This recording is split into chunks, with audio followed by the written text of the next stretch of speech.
قیامت کے آثار، اس عنوان پر قاری محمد حنیف صاحب ملتانی بیان فرما رہے ہیں، سماعت فرمائے. شکریہ. وَمِن سَيِّئَاتِ أَعْمَالِنَا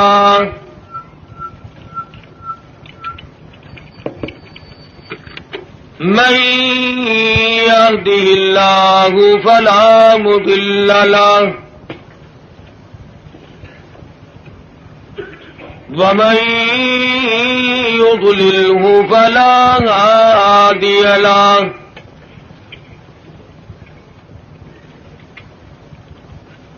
ونشهد أن لا إله إلا الله وحده لا شريك له ولا نذير له ولا مثال له ولا مثل له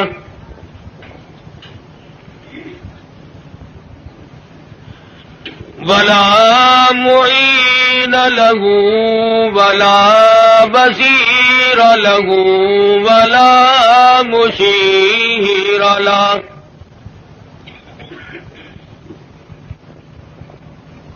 ونشهد أن سيدنا وسندنا ونبينا وشفيعنا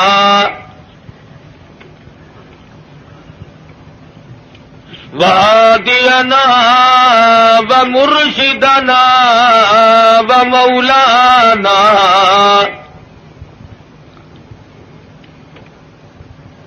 إمام الأنبياء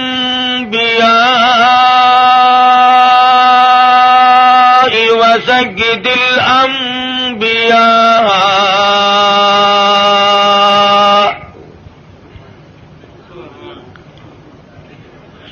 وخاتم النبيين باليقين محمدا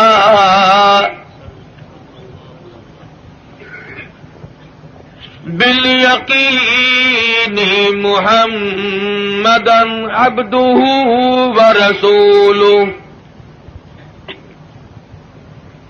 أرسله بالحق بشيرا ونذيرا صلى الله تعالى عليه وعلى آله وأصحابه وأزواجه وذرياته وبارك وسلم تسليما كثيرا كثيرا. أما بعد فأعوذ بالله السميع العليم من الشيطان الرجيم.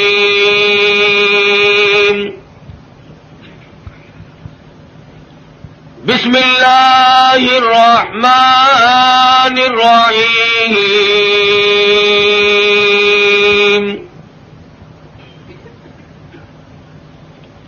وَإِذْ يَرْفَعُ إِبْرَاهِيمُ الْقَوَاعِدَ مِنَ الْبَيْتِ وَإِسْمَاعِيلُ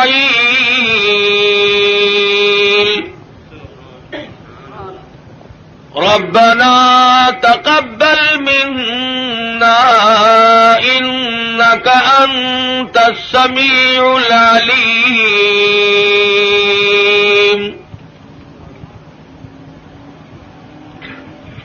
ربنا وجعلنا مسلمين لك ومن ذريتنا أمة مسلمة لك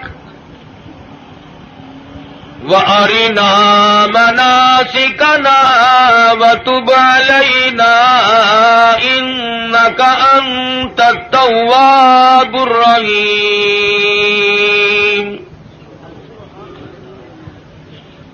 ربنا وابعث فيهم رسولا منهم يتلو عليهم آياتك آياته ويزكيهم يتلو عليهم آياته والحكمة ويزكيهم إنك أنت العزيز الحكيم.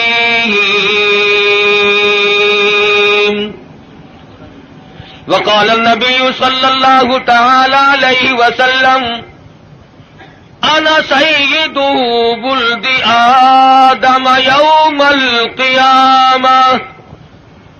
وقال النبي صلى الله تعالى عليه وسلم إنما الأعمال بالنيات وإنما لامرئ ما نوى. وقال النبي صلى الله تعالى عليه وسلم الفقر فخري. وقال النبي صلى الله تعالى عليه وسلم الدنيا سجن المؤمن وجنة الكافر. وقال النبي صلى الله تعالى عليه وسلم الدنيا مزرعة الآخرة. وقال النبي صلى الله تعالى عليه وسلم من تشبه بقوم فهو منهم. وقال النبي صلى الله تعالى عليه وسلم المرء مع من أحبه. وقال النبي صلى الله تعالى عليه وسلم إذا رأيتم الذين يسبون أصحابي فقولوا لعنة الله على شركم. وقال النبي صلى الله تعالى عليه وسلم إذا ظهر الفتن أو البدع فليظهر العالم علمه ومن لم يفعل فعليه لعنة الله والملائكة والناس أجمعين. صدق الله مولانا العلي العظيم وصدق رسوله النبي الكريم.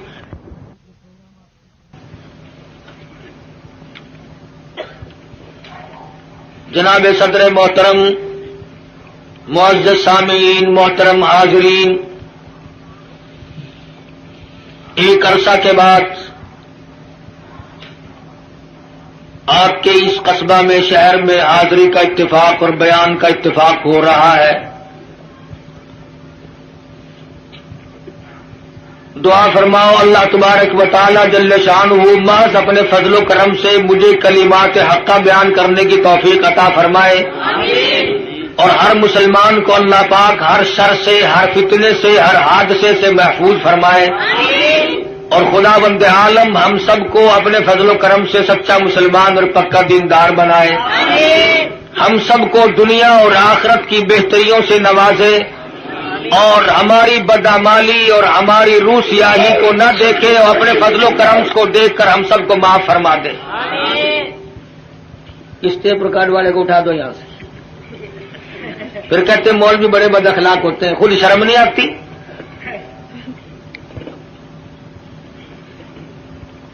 ایک تو یہ بڑی تک ہے جس نے یہ ڈھولکی خرید رکھی ہے، اسٹیج پہ بیٹھتا ہے، سب سے اگلیوں میں آ کے بیٹھتے ہیں یہ، اور پھر ہاتھ ہلاتے رہتے ہیں بیٹھے بیٹھے. عرض کر رہا تھا کہ اللہ پاک نے مجھے بھی پہنچا دیا اور آپ حضرات کو بھی اللہ پاک لے آئے. بس دعا فرمانا کہ خداوند ذوالجلال ہمارے اس مل بیٹھنے کو قبولیت عطا فرمائے. یہ خداوند عالم کا ہی بندے پہ کرم ہوتا ہے کہ اسے نیکی کی توفیق عطا فرمائے. ورنہ اس وقت کافی تعداد میں مخلوق اور مسلمان لوگ سینماؤں میں ہیں، ٹی ویوں پہ پڑے ہیں، زندگی کے قیمتی لمحات کو تباہ و برباد کر رہے ہیں، اور احساس تک بھی کبھی نہیں ہوا کہ میری زندگی کیسے گزر رہی ہے.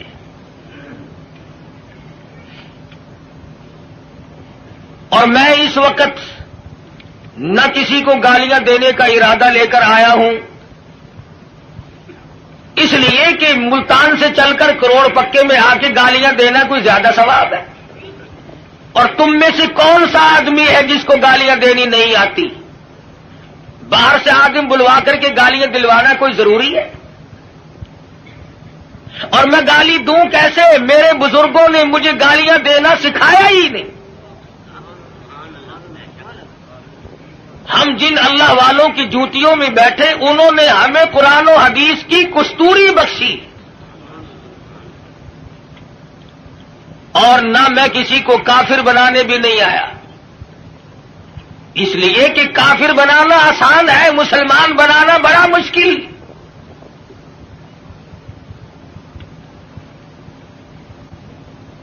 کبھی کسی کو مسلمان بھی بنا کے دیکھا؟ نکالنا، برباد کرنا، خارج کرنا آسان ہے، کسی کو صراط مستقیم پر لگا دینا یہ بہت محنت کا کام ہے۔ حضرت شیخ الہند ہیں سب قید رحمت اللہ علیہ، انگریز نے زور لگایا کہ اتا ترک کو آپ کافر لکھ دیں۔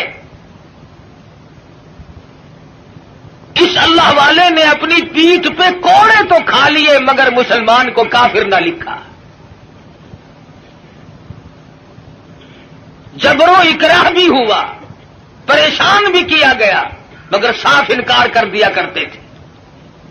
اس لیے نہ گالیاں دینا ہمارا شیوا ہے، نہ کسی کو کافر بنانا ہم لوگوں کا کوئی مقصد نہیں، بلکہ دل سے دعا ہے کہ خداوند عالم ایسی دین کی ہوا چلائے کہ پوری دنیا میں ایک بھی کافر نہ رہے۔ تمنا یہ ہے کہ ساری دنیا کے لوگ حضور اکرم صلی اللہ علیہ وسلم کے غلام بن جائیں، اور جو گالیاں دیتے ہیں انہیں مبارک ہو۔ اس لیے کہتا ہوں ارے مالی ندی گالی بگاڑا ہم نے کیا تیرا، ارے مالی ندی گالی بگاڑا ہم نے کیا تیرا، چمن ہے سیر کرنے کا نہ گھر تیرا نہ گھر میرا۔ کیا فائدہ اپنی زندگی کو برباد کرنے کا؟ زبان کو گندا کرو، ایمان کو کھوٹا کرو، اس سے کوئی مقصد؟ کسی کو برا کلمہ کہنا جس سے اس کے دل کو تکلیف پہنچتی ہے، ایذا پہنچتی ہے، یہ بھی بہت بڑا عظیم گناہ ہے۔ اسی کو کہتا ہے مت ستا ظالم کسی کو مت کسی کی آہ لے، مت ستا ظالم کسی کو مت کسی کی آہ لے، دل کے دکھ دینے سے نادا عرش بھی ہل جائے گا۔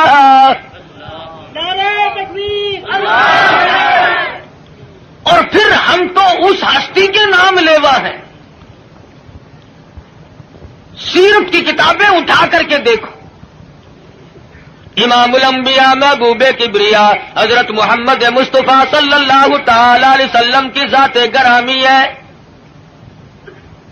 کسی کی سیرت جوانی سے شروع ہوگی، کسی کی سیرت 40 سال میں جا کے شروع ہوگی، کسی کی سیرت 30 سال کی عمر میں جا کے شمار کی جائے گی۔ آمنہ کے در یتیم کا یہ حال ہے، نہ زمین تھی نہ آسمان تھا، نہ ستارے تھے نہ چاند نہ سورج، نہ حجر نہ شجر، نہ درخت نہ پتے، نہ سبزی نہ ترکاری، نہ کانٹے نہ پھول، کچھ بھی نہ تھا۔ سرکار مدینہ صلی اللہ علیہ وسلم کی سیرت کے تذکرے اس وقت بھی ہوا کرتے تھے۔ فرمایا وما ارسلناک الا رحمتا للعالمین، کالی کملی والے میں نے آپ کو جہانوں کے لیے رحمت بنا کے بھیجا۔ علماء کرام نے عالمین کی تفسیر کرتے ہوئے 4 جہان شمار کرائے، ایک عالم ارواح، ایک عالم دنیا، ایک عالم برزخ اور ایک عالم آخرت۔ 4 جہان شمار کرائے ہیں علماء امت نے۔ سب سے پہلا عالم اور جہان وہ عالم ارواح کو شمار کرایا گیا۔ علماء کرام نے لکھا ہے کہ تخلیق روح کے اعتبار سے سب لوگ برابر ہیں۔ جس دن ہمارے باپ کی روح پیدا ہوئی اسی دن ہماری روح پیدا ہوئی، جس دن دادا کی روح پیدا ہوئی اسی دن اسی وقت اللہ پاک نے تمام دنیا کے لوگوں کی روحوں کو یکدم پیدا فرمایا، اور اس کو اس نظام میں کوئی وقت نہیں لگا، کوئی لمبی چوڑی کارروائی نہیں کرنی پڑی، بلکہ صرف اتنا ہوا اذا قضى امرا فانما يقول له كن فيكون۔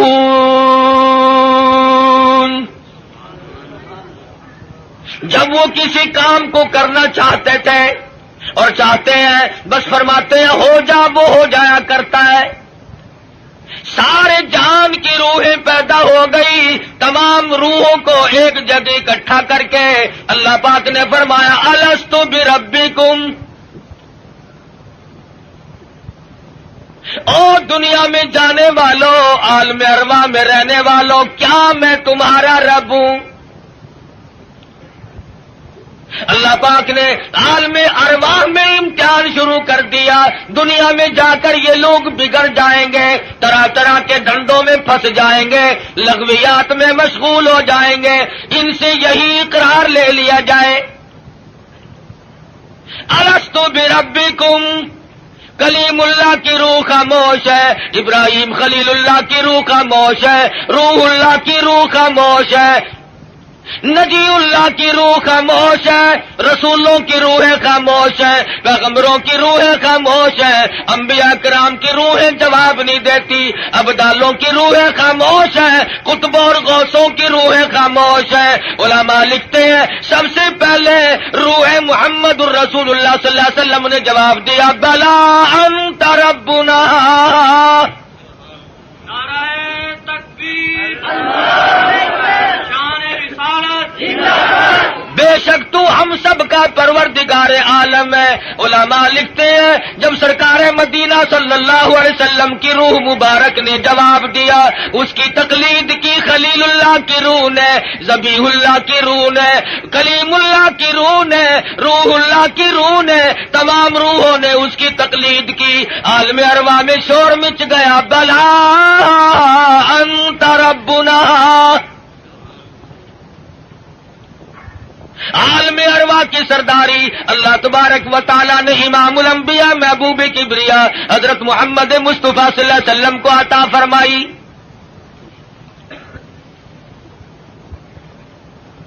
عالم دنیا کی ابتدا ہو رہی ہے، آغاز ہو رہا ہے۔ سیدنا آدم علیہ السلام کو اللہ پاک نے پیدا فرمایا،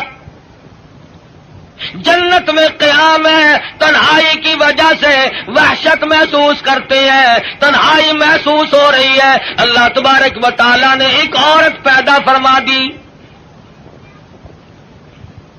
الہی یہ کون ہے؟ یہ میں نے تمہارے لیے عورت پیدا کی ہے۔ قریب جا پہنچے، ہاتھ لگاؤں گا، لمس کروں گا، چھوؤں گا اسے، یہ میری ہے۔ آواز آتی ہے اے آدم ٹھہرو، غلطی نہ کرنا، ابھی ہاتھ لگانے کی اجازت نہیں، پیدا میرے لیے کی گئی ہے، ہاتھ لگانے کی اجازت کیوں نہیں؟ آواز آتی ہے اے آدم آپ ابو البشر ہیں، سارے جہان کے لوگوں کے ابا ہیں، یہ سارے جہان کے لوگوں کی اماں ہیں، پہلے حق مہر ادا کرو پھر ہاتھ لگاؤ۔ الہی سونے کے محل دے دوں، کستوری زعفران کا گاڑا جن محلوں میں لگا ہوا ہے وہ مکان دے دوں، سونا دے دوں، چاندی دے دوں، باغات دے دوں۔ آواز آتی ہے نہیں نہیں، پھر اور کیا دینا پڑے گا؟ آواز آتی ہے وما ارسلناک الا رحمۃ للعالمین۔ آج میرے حبیب کی تمام دنیا کے لوگوں کے سامنے سیرت ظاہر کرنی ہے، یہاں سے ان کے تذکرے شروع کرنے ہیں۔ اے آدم کچھ لینا دینا نہیں ہے، یہاں کھڑے کھڑے آپ میرے محبوب کی ذات اقدس پہ 20 مرتبہ درود پاک پڑھے، حق مہر ادا ہو جائے گا۔ تکبیر، تو تاجو ختم نبوت، نعرہ تکبیر، ابھی شروع ہی ہوا ہے دنیا کا نظام کہ حبیب کبریا حضرت محمد الرسول اللہ صلی اللہ علیہ وسلم کے تذکرے شروع ہو گئے۔ درود شریف پڑھو، حق مہر ادا ہو جائے گا۔ آج مسلمان کو درود پاک پڑھنے کی توفیق نہیں۔ آج ہم صبح کو اٹھتے ہوئے کچھ اور کہتے ہیں، سوتے ہوئے کچھ اور بک بک کرتے ہوئے سو جاتے ہیں۔ ارے سونا جاگنا نہیں، بلکہ مرتے وقت کلمہ نصیب نہیں، درود شریف استغفار نصیب نہیں۔ بے ہوشی کی موت لوگ مر رہے ہیں۔ پھر انبیاء کرام تشریف لا رہے ہیں، حالات دنیا کے بڑھتے چلے گئے۔ یہ کون آئے؟ یہ یونس علیہ السلام ہے، شہر نینوار موصل کے لیے پیغمبر بن کے آئے۔ یہ کون ہے؟ یہ صالح علیہ السلام ہے، قوم سمود کے لیے پیغمبر بنا کے بھیجے گئے۔ یہ کون ہے؟ یہ شعیب علیہ السلام ہے، مدین کے نبی بن کر آئے۔ یہ کون بزرگ ہے؟ یہ کون سے پیغمبر ہے؟ یہ عیسیٰ علیہ السلام ہے، یہ ذبیح اللہ ہے، یہ یوسف علیہ السلام ہے، یہ بنی اسرائیل کے نبی، کوئی علاقے کا نبی، کوئی صوبے کا نبی، کوئی ایک ملک کا نبی۔ آئی آمنہ کے در یتیم کی باری تو آواز دے دی، دنیا والوں، آسمان والوں کا نبی، زمین والوں کا نبی، تمام کے تمام کا ایک ہی نبی بنا کر کے میں بھیج رہا ہوں۔ قل یا ایھا الناس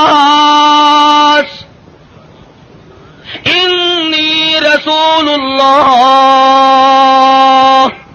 الیکم جمیعا۔ عجم کے باشندوں، عرب کے باشندوں، او بادشاہوں، گورنروں، وزیروں، غریبوں، امیروں، فقیروں، کوئی بھی ہو، تم سب کی طرف مجھے اللہ پاک نے پیغمبر بنا کے بھیجا ہے۔ سب کے پیغمبر آ گئے۔ کن حالات میں آئے؟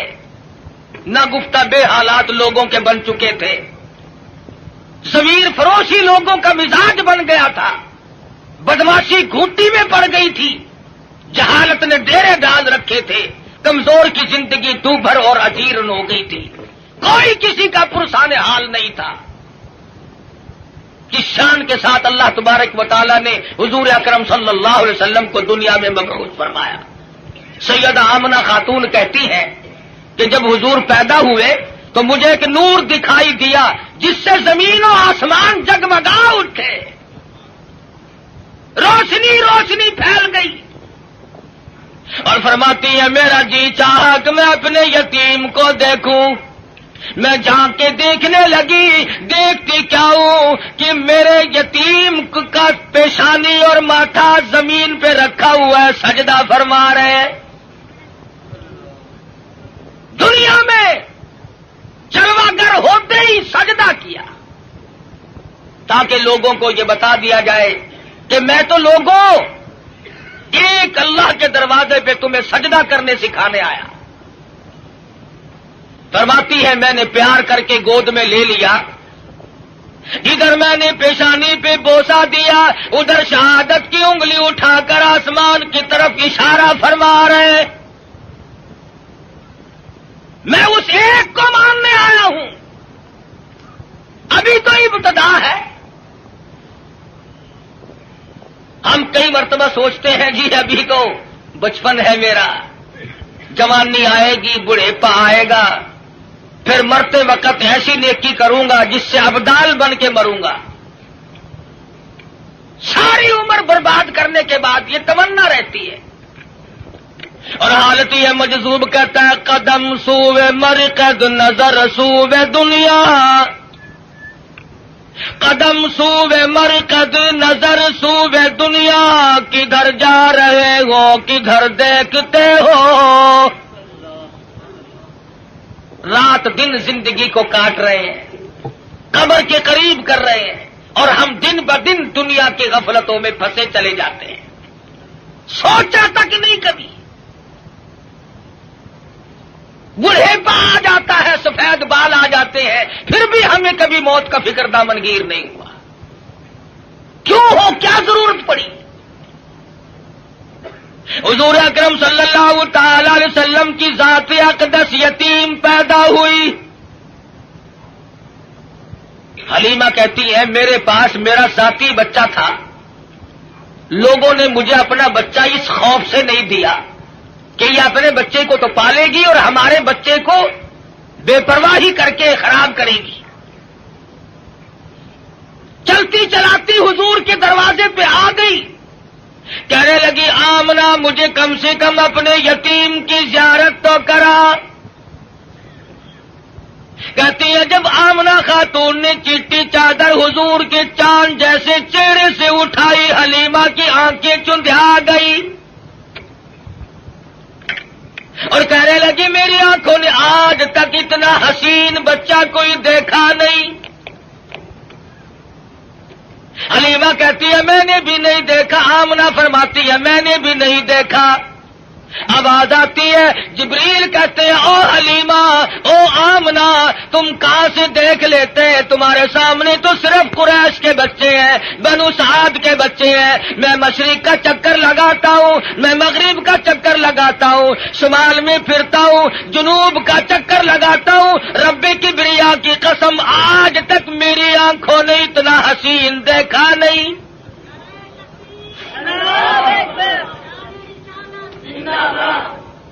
رہنے دو نعرے، آٹا بڑا مہنگا ہے۔ نہیں دیکھا۔ آواز آئی جبریل تم کیسے دیکھ لیتے؟ دنیا کے لوگ کیسے دیکھ لیتے ہیں؟ مجھے اپنی کبریائی کی قسم آج تک میں نے ایسی صورت والا کوئی پیدا کیا ہی نہیں۔ الہی اب تو آیا کریں گے، اب تو ایسے آنے شروع ہو گئے، چلو پہلے نہیں آئے تھے تو کیا بات ہے۔ آواز آتی ہے رخ مصطفیٰ ہے وہ آئینہ، اب اس جیسا دوسرا آئینہ نہ ہمارے چشم خیال میں اور نہ دکان آئینہ ساز میں۔ اب ایسے کیسے آئیں گے؟ میں نے وہ سانچا ہی توڑ دیا جس سانچے میں اس صورت کو ڈالا ہے۔ نعرہ تکبیر! اب ایسا کوئی نہیں آئے گا۔ حضرت آمنہ حضور کو حلیمہ کی گود میں دے رہی ہے، وہ بات نہ کہی جو ایک ماں کو کہنی چاہیے تھی، اپنے بچے کا خیال کرو گی، میرا یتیم لاوارث ہے، کہیں اس کی خیال کے اندر غفلت نہ کرنا، بے پرواہی نہ کرنا۔ حضرت آمنہ نے وہی بات کہی جو آخر الزماں پیغمبر کی اماں کو کہنی چاہیے تھی۔ کہتی ہے او حلیمہ میں تیرے جذبات کو تاڑ گئی ہوں، میں تیری نظروں کو سمجھ گئی ہوں، کہیں میرے بچے کی محبت کی جذبات میں آ کر اپنے بچے کو بھوکا نہ مارنا۔ اظہار شروع ہو گیا، ہمدردی کا پیغام حضور کے آتے ہی شروع ہو گیا۔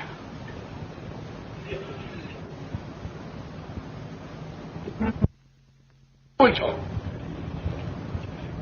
یہ سعودی عرب والے بھوکے مرا کرتے تھے، حاجیوں سے ستو چھین کر مانگ کر کھایا کرتے تھے، ادھر قانون مصطفیٰ صلی اللہ علیہ وسلم کے چند قانونوں کا اجرا کیا، حدود اللہ کو قائم کیا، ادھر اللہ میاں نے زمین کو حکم دیا جب میرے نبی کو دستور کو مان بیٹھے اب سونا باہر اگل دے۔ پٹرول نکل رہا ہے، سنگ مرمر نکل رہا ہے، سونے کی کانیں نکل رہی ہیں، تم دیکھنا تو سے ہی جب ہمارے ملک میں اسلامی نظام کو استحکام کی صورت حاصل ہو جائے گی اور ہم جب سب دل سے ماننے لگیں گے، خدا کی قسم پھر اس کی برکتوں کا مشاہدہ کرنا۔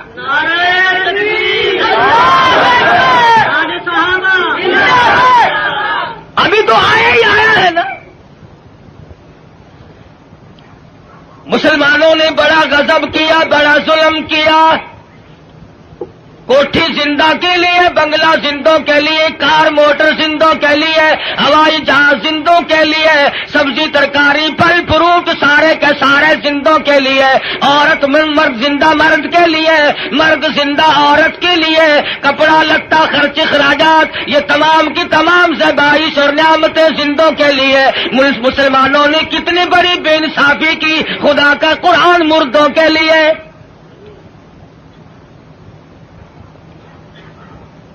ساری عمر کبھی بنگلے میں اللہ کے قرآن کو جگہ نہ دی، تمام عمر کبھی کوٹھی میں قرآن کو جگہ نہ ملی، کبھی کارخانے میں ذکر تک نہیں آیا اللہ کے قرآن کا۔ لیکن جب کارخانے دار مر گیا، ذمہ دار مر گیا، پھر سارے علاقے کے مولویوں کو اکٹھا کر کے لاؤ، طالب علموں کو بلواؤ، مولوی جی آج تو بہت قرآن پڑھنا، اینا پڑھنا کہ تسی میرے پیو نو بہش دے وچ ٹھوک کے جانا۔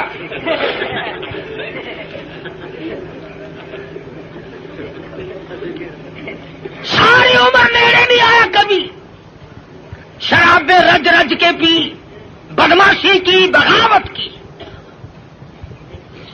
مرنے کے بعد قرآن یاد آیا۔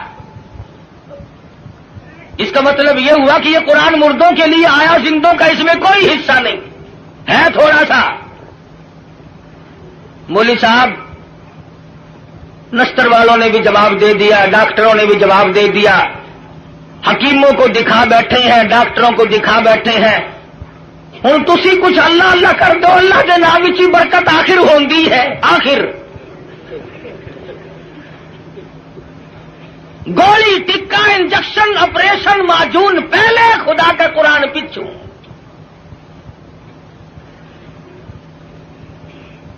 اور ہے ہم سونی سرکار دے سارے امتی۔ عقیدے کی بات کر رہا ہوں کہ ہمارے نظریات دیکھو کتنے بگڑے، ہم کہاں گئے۔ تمہیں کیا معلوم ہے، زید بن حارث رضی اللہ تعالی عنہ صحابی کہتے ہیں میں مدنی کریم صلی اللہ علیہ وسلم کے ساتھ تھا، حضور جب طائف میں تشریف لے گئے، سرداروں کو اللہ کا قرآن سنایا، توحید کا پیغام پہنچایا، انہوں نے تو انکار کر دیا۔ طائف کے امیروں کے، غریبوں کے، شریر بچے جھولیاں پتھروں کی بھر کے سرکار مدینہ کے پیچھے لگ گئے۔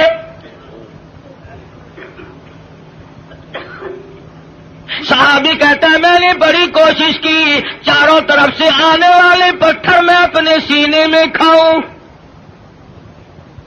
اور لوگوں وہ کتنے متبرک قسم کے لوگ ہوں گے جو سرکار مدینہ کی طرف آنے والے پتھر اپنے سینے پہ کھا رہے تھے۔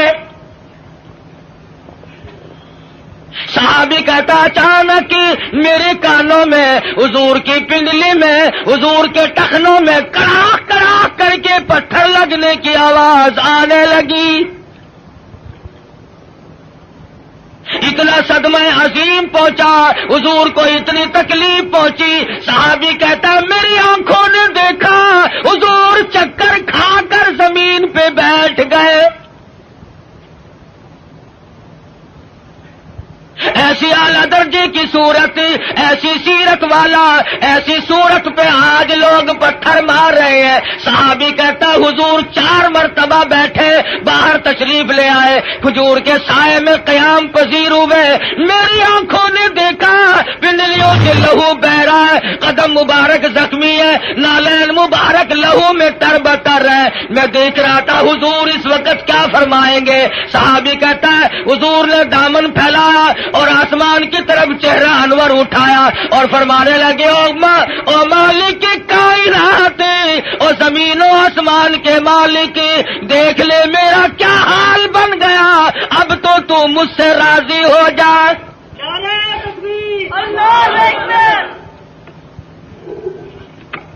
تجھے کیا پتا ہے کہ کس قدر دکھوں سے گزرنا پڑا ہے حضور اکرم صلی اللہ علیہ وسلم کو. عروہ بن مسعود رضی اللہ تعالیٰ عنہ نے مدینے پاک میں عرض کر دیا یا رسول اللہ صلی اللہ علیہ وسلم مجھے اجازت دو میں طائف میں جا کر اپنے قبیلے کے لوگوں کو قرآن کی تعلیم دوں. حضور کی آنکھوں میں آنسو آ گئے, فرمانے لگے عروہ بن مسعود تیری مرضی, مجھے طائف والوں کی مار آج تک یاد ہے. بیت اللہ میں دنیا سجدے کرتی ہے, اپنے اپنے عقیدے کے مطابق عبادت کرتی ہے. علماء نے لکھا ہے حضور اکرم صلی اللہ علیہ وسلم سجدہ ریز ہے, سجدہ فرما رہے ہیں. ایک کافر آیا اور اس نے آ کر کے زور سے اس قدر حضور کے سر مبارک میں پتھر مارا, لہو کی دھار دور جا کے پڑی. کب نہ دکھ پہنچے, نماز تک نہیں پڑھنے دیتے. گلیوں میں, بازاروں میں, چوکوں میں مار پڑ رہی ہے. صحابی کہتا ہے کہ میں اس وقت تک مسلمان بھی نہیں بنا تھا, میری آنکھوں نے دیکھا کہ چاروں طرف لوگ کھڑے ہیں, پتھر مار رہے ہیں, ہڈیاں مار رہے ہیں, روڑے مار رہے ہیں, اور وہ بیچ میں کھڑے ہونے والے کچھ پڑھتے ہیں, زخمی ہے, لہولہان ہے. میرے دیکھتے دیکھتے اچانک ایک لڑکی آئی جس کے ہاتھ میں پانی کا پیالہ تھا, اس نے پیالہ زمین پہ رکھا اور لپٹ گئی. میرے ابا لوگ کیوں مارتے ہیں؟ لباس مبارک لہو میں تر بتر تھا, بچی کے کپڑے بھی خون آلود ہو گئے. اور صحابی کہتا ہے میں تو مسلمان بھی نہیں تھا مگر میری آنکھوں نے دیکھا کہ حضور زمین پہ بیٹھے اور پانی منہ میں لے کر کلی جو کی تو منہ سے لہو آیا. جس دین کی عظمت کے لیے, جس کتاب کی عظمت کے لیے سرکار مدینہ کو 13 سال دکھ اٹھانے پڑے, اور صرف اپنے لیے نہیں, کبھی جانثاروں کے بارے میں یوں اطلاعات ملتی ہے, کبھی خبر ملتی ہے کہ آج زنیرہ کی کھڑی کر کے دونوں آنکھیں نکال دی گئی, کبھی اطلاع ملتی ہے لبینہ کا کھڑی کر کے چمڑا ادھیڑ دیا گیا, کبھی خبر ملتی ہے نادیہ بڑھیا کو لٹا کر پیشانی پہ گرم گرم لوہا کر کے داغ دے دیے گئے, کبھی اطلاع ملتی ہے خباب ابن عارت کو پھانسی چڑھا دیا گیا, کبھی خبر ملتی ہے سعد بن دسنا کی بوٹیاں اڑا دی گئی, کبھی خبر ملتی ہے بلال حبشی کے پیر پکڑ کر مکی کی گلیوں میں گھسیٹا جاتا ہے, کبھی اطلاع ملتی ہے ابو فقیہ کی پسلیاں توڑ دی گئی. ان صدموں سے رات دن دو چار ہے, رات کو چین نہیں, دن کا اطمینان نہیں, 13 برس اس کشمکش میں کٹے ہیں. اگر یہ اسلام ایسی چیز ہوتی, اگر دین ایسا ہوتا کہ جس کو چھوڑنا ممکن ہوتا, ان دکھوں میں پڑنے کی حضرات صحابہ کرام کو کیا غرض پڑی تھی؟ پتا چلا کہ ایسی شے تھی جس کو چھوڑنا ہی ممکن نہیں تھا. حضور کی خود آنکھوں نے دیکھا صلی اللہ علیہ وسلم, سمیہ کے سامنے کھڑے ہیں مکے کے کافر لوگ, اور بار بار تقاضا کرتے ہیں اگر تو اپنی جان بچانا چاہتی ہو تو ہم تجھے چھوڑ دیں گے, تو کلمے کا انکار کر دے. سمیہ کہتی ہو تم مجھے جان کی بات میری چھوڑ دو, مکی کے پہاڑ اپنی جگہ سے ٹل سکتے ہیں, سمیہ کے ایمان میں فرق قطعاً نہیں آئے گا. ہم جیسا ہوتا تو یہیں سے مسئلے بنا لیتا, اوہ جی جان بچانی بھی تو فرض ہے. مسئلہ جان کا بناتے, جیب نوٹوں سے بھرتے. ہم نے دین کی آڑ میں دنیا کمائی, ارے صحابہ نے دین کے لیے دنیا کو ٹھوکر سے ہٹا دیا تھا, پرواہ نہیں کی.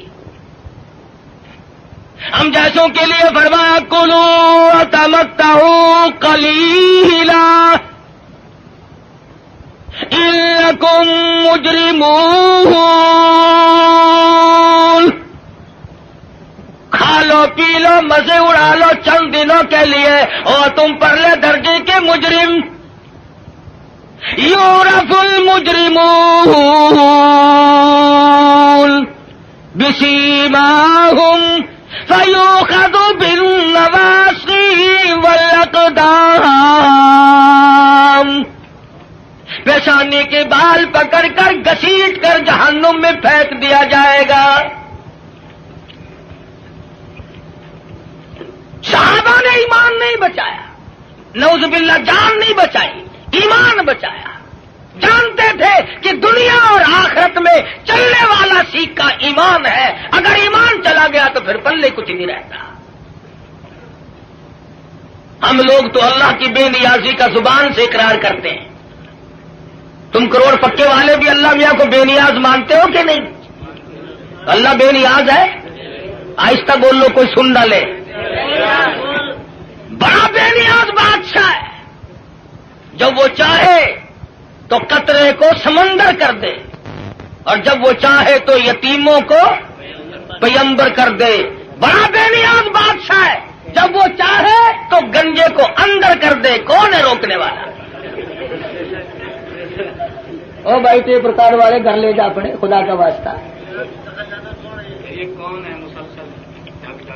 تو میں عرض کر رہا ہوں بڑا بے نیاز بادشاہ ہے، ڈرو اس مالک سے۔ شام کو سو لکھا پتی، صبح کو اٹھو تو ٹکڑوں کے محتاج۔ شام کو وزیر اعظم اور صبح کو اسیر اعظم۔ ریڈیو پہ خبروں میں نہیں سنتے بڑا ملزم؟ کون کہہ سکتا ہے؟ کسی بندے کی مجال نہیں، وہی کرتا ہے فعال لما یرید۔ بڑا بے نیاز ہے، جس کو چاہے بادشاہ بنا دے، جس کو چاہے فقیر بنا دے، کون ہے اسے پوچھنے والا؟ جب تنگ بن ہوتا ہے آدمی پھر خدا کو یاد کرتا ہے۔ پچھلے ہفتے میں سندھ گیا تھا، بنیے جو ہے نا سندھ کے ہندو لاکھ درود پڑھوا رہے ہیں۔ ایک مولوی صاحب بتا رہے تھے کہ ہم نے بھی لاکھ درود مہنگا کر دیا، ریٹ بڑھا دیا ہم نے بھی۔ اب لاکھ درود یاد آیا، اس وقت تو کبھی منہ سے ایسی بات نکلتی نہیں نا آدمی کے، جب مغرور کھوپڑی بدلتی ہے خدا جانے کیا بن جاتا ہے۔ اکڑ فرمایا ولا تمشی فی الارض مرحا انک لن تخرق الارض ولن تبلغ الجبال طولا، میری زمین پہ آکڑ کے نہ چل، تو میری زمین کو چیر نہیں سکتا، پہاڑوں سے بلند نہیں ہو سکتا، پھر سائلہ حاصل کیوں کوشش کر رہا کرتے ہیں؟ یہاں بڑے بڑے آئے اور جب جانے لگے تو کسی کو اطلاع تک نہیں ملتی، خبر تک نہیں ملتی۔ بڑے بڑے قمقمے، بڑے بڑے دمدمے دنیا میں لوگ جب رہتے ہیں نا خدا جانے کیا کیا کریں۔ دیکھا نہیں تم نے ایوب خان، یحییٰ خان، موسیٰ خان، فبأي آلاء ربكما تكذبان؟ کھیل نہیں لینے دی کسی نے بھی۔ اسلام کا نام استعمال کیا سب نے، آیا اسلام، آیا اسلام، لینا نہ دینا کچھ بھی نہیں۔ ہم لوگوں کی بھی مت ماری، بگاڑا لوگوں کو۔ مولویوں کے دماغ خراب ہوئے، پیروں نے اپنی روش چھوڑی، سب کچھ بدلا۔ جان بچاؤ، جان بچاؤ، پیٹ بچاؤ، اپنا ٹھکانہ بچاؤ، بچاؤ۔ صحابہ کرام میں یہ بات قتل نہیں۔ خویب بن زید انصاری نوجوان ہے رضی اللہ تعالی، میدان جہاد میں گرفتار کر لیا گیا، کافر لوگوں نے مجبور کیا، او صحابی تو بڑا قداور ہے، بڑا حسین ہے، بڑا جمیل ہے، ہم تجھے چھوڑ دیں گے تو کلمے کا انکار کر دے۔ صحابی کہتا ہے مجھے کلمہ مفت میں نہیں ملا، روپے پیسے میں نہیں ملا، مجھے لہو کی ندیاں بہا کے کلمہ ملا، میں انکار کیسے کروں؟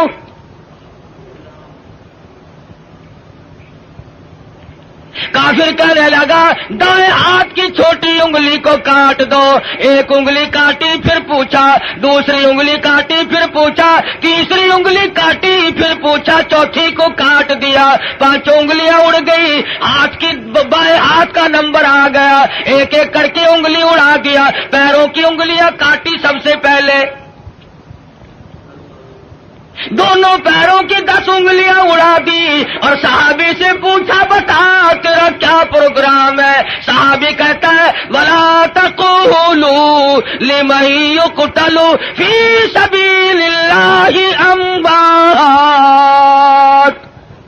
بَلْ أَحْيَاءٌ وَلَٰكِن لَّا تَشْعُرُونَ۔ میرا یہ پروگرام ہے، جب سے میں نے قرآن پڑھا، جب سے میں نے قرآن سنا، میں تو متمنی ہوں اس بات کا اللہ کی راہ میں میری جان چلی جائے۔ دونوں پیروں کی انگلیوں کو کاٹ دیا، اور اس کے بعد حکم دیا کہ ہاتھ کی ایک ایک انگلی کو 3 جگہ سے کاٹو، ہاتھ کی پیروں کی 20 انگلیوں کو اڑا دیا گیا۔ اور لوگوں یہ صحابی لوہے کا نہیں، پتھر کا نہیں، پلاسٹک کا نہیں، میرے تیرے جیسا آدمی تھا، پر ایمان کا کتنا قدردان ہے، قتل پیچھے ہٹنے کو تیار نہیں۔ 20 انگلیاں کٹنے کے بعد بھی صحابی سے پوچھا ہے کیا پروگرام ہے؟ صحابی کہتا میرا پروگرام تم پہلے سن چکے ہو، میں تو ان لوگوں میں سے ہوں، وَمِنَ النَّاسِ مَن يَشْرِي نَفْسَهُ ابْتِغَاءَ مَرْضَاتِ اللَّهِ وَاللَّهُ رَءُوفٌ بِالْعِبَادِ۔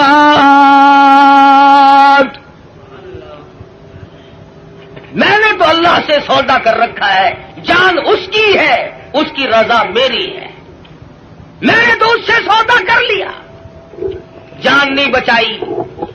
ہمارے زمانے کے لوگ جان بڑے بچاؤ ہیں، ایک وزیر کو پکڑنے کے لیے پولیس 2 مہینے پھرتی رہی، کبھی وزیروں کو پکڑنے جاتی ہے پولیس، کبھی وزیر ہم فقیروں کو پکڑواتے ہیں اور کبھی خود چھپتے پھرتے، بے نیاز جو ہوا 2 مہینے تک وہ وزیر ملا نہیں۔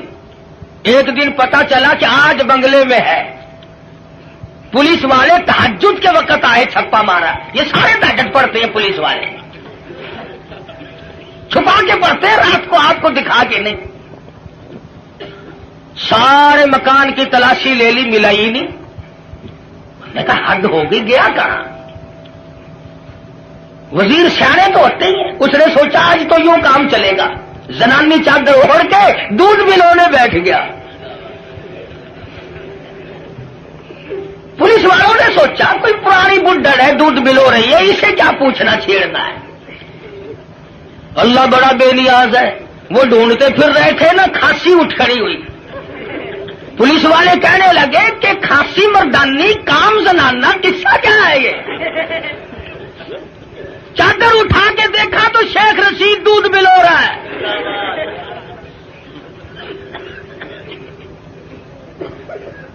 بڑا بے نیاز ہے، وزیروں کو دودھ بلوتے دیکھا۔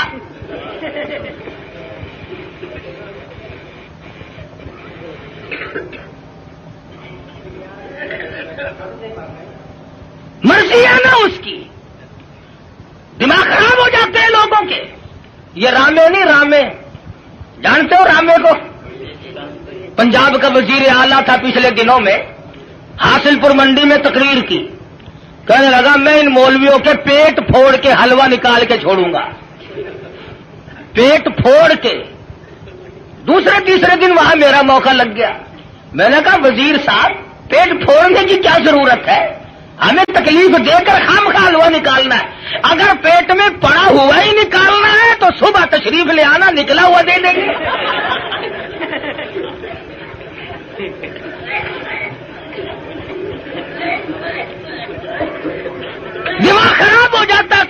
طور پر اسٹیج ہی ایسی ہے، بگڑ جاتے ہیں لوگ. اللہ پاک سے ڈرنا چاہیے، بڑا بے نیاز ہے. شیخ سعدی سب کہہ دو رحمت اللہ علیہ لکھتے ہیں کہ اپنے زمانے کا ایک شیخ تھا، امیر ترین آدمی. سردی کا موسم، ٹھنڈی ہوا چل رہی ہے، بارش برس رہی ہے. میاں بیوی بیٹھ کے کھانا کھا رہے ہیں، بڑے خوش ہیں، مشغول ہیں. رات کی ٹھنڈی ہوا، بارش بھی ہے، کافی رات بیت چکی ہے. کسی نے دروازے پہ دستک دی. اللہ نام پہ 2 روٹیوں کا سوال کرتا ہوں. بابو جی ناراض ہو گئے. دن میں تو چین لینے دیتے ہی نہیں، رات کو بھی نہیں چین لینے دیتے. چلو یہاں سے کون ہے؟ کہنے لگا بابو جی جو روٹیاں کتے کو پھینکتے ہو، جانوروں کو ڈالتے ہو، وہی مجھے دے دو. 3 دن کی بھوک نے مجھے تنگ کر دیا ہے، اس لیے رات کے اندھیرے میں، بارش میں، ٹھنڈی ہوا میں اس بھوک کی مجبوری کی بنا پہ آیا ہوں. بابو کو غصہ لگا، دروازہ کھولا. یہ جو تم غریب قسم کے لوگ ہو، تمہارے دروازوں سے فقیر آٹا لے جاتے ہیں، ٹکا پیسہ لے جاتے ہیں، چائے پی جاتے ہیں، اور یہ جتنے بڑے بڑے ہیں ان کے یہاں سے تو فقیروں کو بھی ٹکڑا نصیب نہیں. مال تو ان کا بھی کھاتے ہیں، مگر 2 قسم کے لوگ، ڈاکٹر اور کجری. ڈاکٹر کھاتا ہے، مولوی صاحب دعا کرو میرے لیے، 100 روپے کا ٹکا روزانہ لگتا ہے، اللہ کرے 500 کا لگے.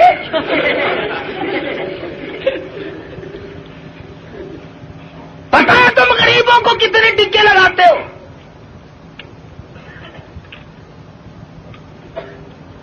وہ ایک فقیر ڈی سی کی کوٹھی کی طرف آ نکلا، سنتری کھڑا تھا. کہنے لگا تو کون ہے؟ وہ کہ جی فقیر ہوں، خیرات لینے آیا ہوں. اور تینوں پتا نہیں یہ ڈی سی کی کوٹھی ہے؟ اگلا نے اندر کر دینا کہ جی توبہ میری، میں مڑ کے اس پاس سے کدے نہیں آنا. کون جائے؟ بابو جی کو جلال آیا، غصہ آ گیا، دروازہ کھولا، باہر آ کر کے اس فقیر کے منہ پہ تماچے مارے. تو تنگ کرنے کہاں سے آ گیا؟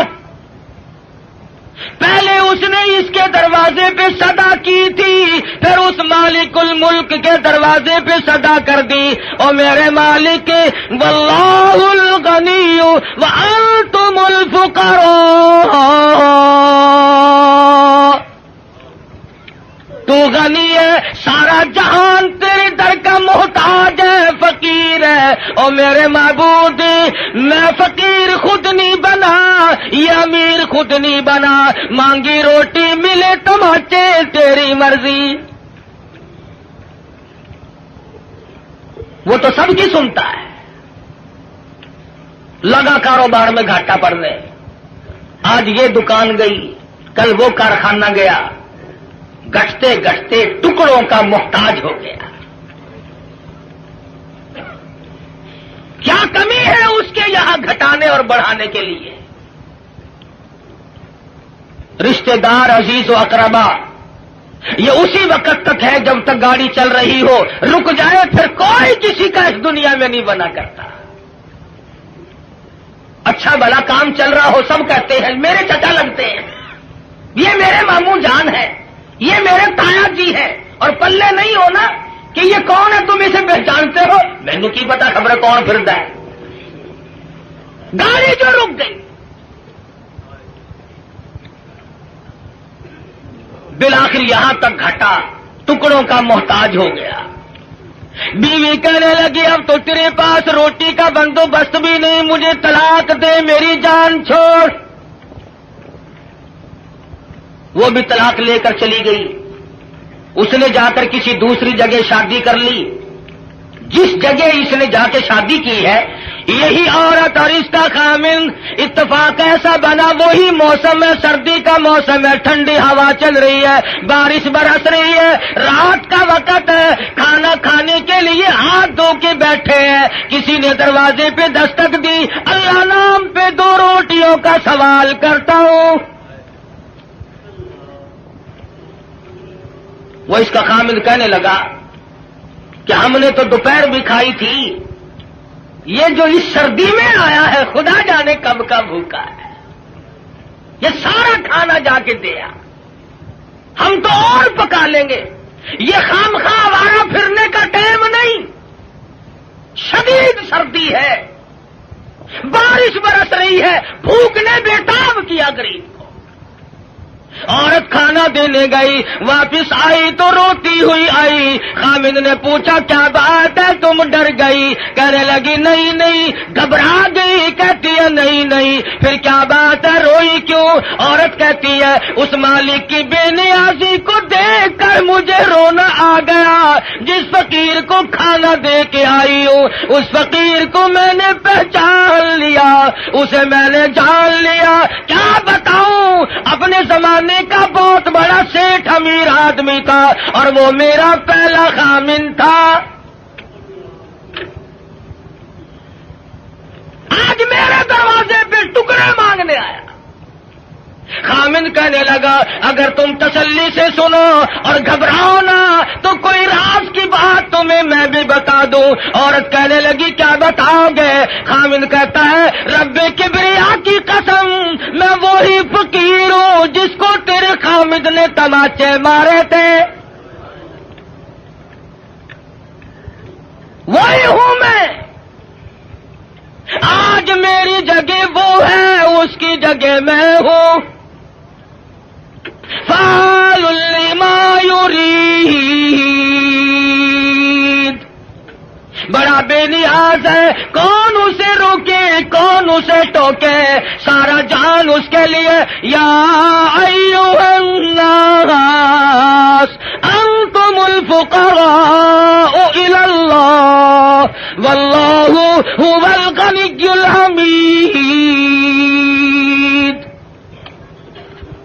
تمام بادشاہ ہوں، وزیر ہوں، امیر ہوں، غریب ہوں، سب اس کے دروازے کے محتاج ہیں۔ تو بات کر رہا تھا نبی کریم صلی اللہ علیہ وسلم کے ایک دیوانے کی، ایک پروانے کی، جس کے ہاتھوں پیروں کی 20 انگلیاں کٹ گئی، لہو بہ رہا ہے، مجال ہے، صحابی گھبرایا۔ بالآخر لکھا ہے کہ صحابی سے پوچھنے کے بعد میں پیروں کی طرف سے ٹوکا کرنا شروع کر دیا، گھٹنوں کے قریب پہنچے تو صحابی شہید ہو گیا۔ جان دے دی، ایمان نہ دیا، ضمیر نہ دیا، اپنے دل کے جو ارمان تھے ان کا سودا نہ کیا، سب کچھ دے دیا، جان کے ٹکڑے ہو گئے، قیمہ بن گیا، مگر ذرہ برابر صحابی گھبرایا نہیں۔ یہ سارے مسئلے ہمارے لیے ہیں، گھبرانے والے بھی، پریشان ہونے والے بھی۔ محمد عربی صلی اللہ علیہ وسلم کی نگاہوں نے جہاں نبوت کی نظر پڑی اسے اتنا مضبوط کر دیا کہ پوری دنیا مل کر اس کے طاقت کو سامنے لا کر اسے جھکا نہ سکی۔ یہ تو جوان صحابی ہے، بچوں کا حال دیکھو۔ ہجرت والی رات میں سرکار مدینہ صلی اللہ علیہ وسلم نے حضرت اسما بنت ابو بکر سے فرمایا، بچی ہے چھوٹی سی، کہ ہمارے بارے میں کوئی پوچھنے آئے تو اسے خبر نہیں دینی۔ ابو جہل آیا، عتبہ آیا، شیبہ آیا، بڑے بڑے بہادر چودھری مکے کے رئیس آ کر اکٹھے ہو گئے۔ حضرت اسما سے کہنے لگے بتا تیرا بر تمہارا نبی کہاں ہے؟ اسما کہتی ہے تم پوچھ نہیں سکتے، بچی ہے ذرا سی، نہیں پوچھ سکتے، تمہارے بس کا روگ نہیں ہے۔ ساتھ والے کہنے لگے اور بچی تجھے بتانا پڑے گا ورنہ یہ مارے گا۔ اور صرف بات نہیں ہوئی، ابو جہل نے اسما بنت ابو بکر کے سر کے بال پکڑے، گما کے پتھر میں دے کے مارا، ادھر پیشانی نوک دار پتھر میں لگی۔